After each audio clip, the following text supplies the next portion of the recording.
Hello again. Today we're going to be talking about 3 mistakes that you do not want to make when writing your next presentation.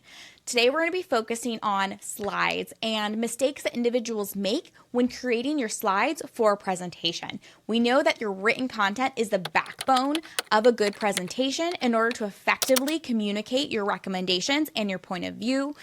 Today I'm going to be talking about why you need to be concise, have a good design flow, and also have clarity of focus on each of your slides. First off, you do not want to overload your slide. I think it's hard because sometimes we have so many thoughts. Sometimes we don't want to forget our point. And so we think, let's put everything we want to say on a slide.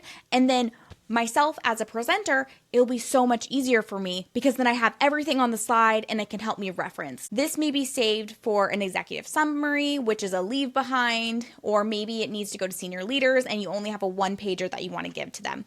When you're giving verbal presentations, you generally want to have your slides simple. You want to be able to not overwhelm your audience. You also want your audience to listen to you and listen to what you have to say. I have written maybe 300 to 1,000 presentations in my career. I currently work in tech. However, I've worked across 3 different Fortune 500 companies, and I have seen presentations fail, not because they're content.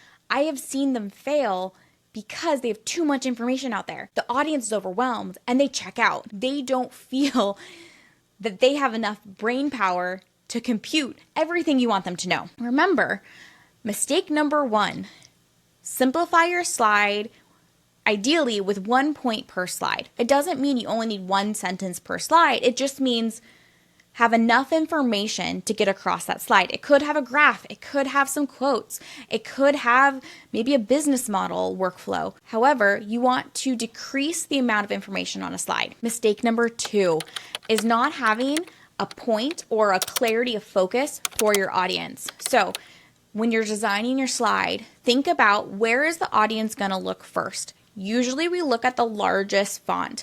This is why headlines are usually have the largest type font.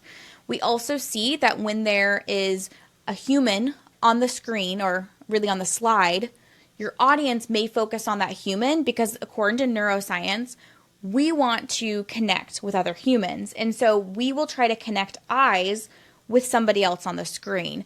And so I've often seen really good designers will position the human or position the image that's forcing viewers to stay on the slide and see the point. So for example, if I have my data here, I would insert an image of a person looking this way, or I would have an image of somebody moving, maybe going this way.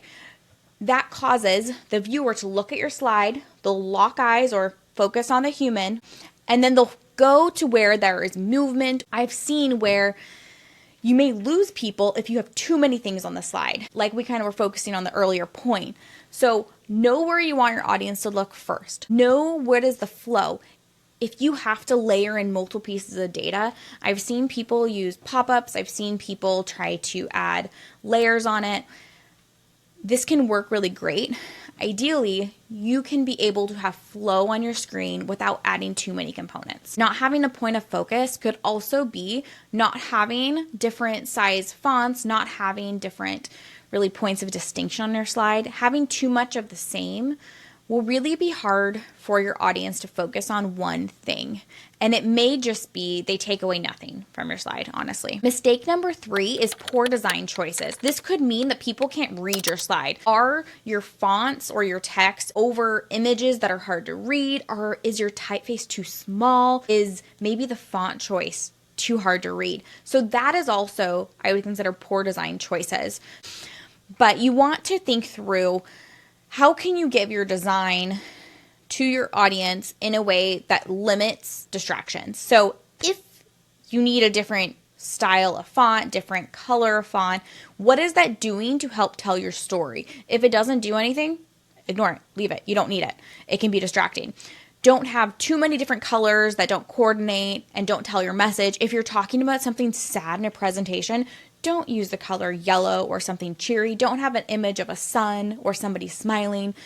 If there's some emotion or some sort of story you want to tell, for example, around a shampoo brand, don't have exercise equipment or maybe a city in your presentation, have a consistent theme, make it make sense, and don't have distractions.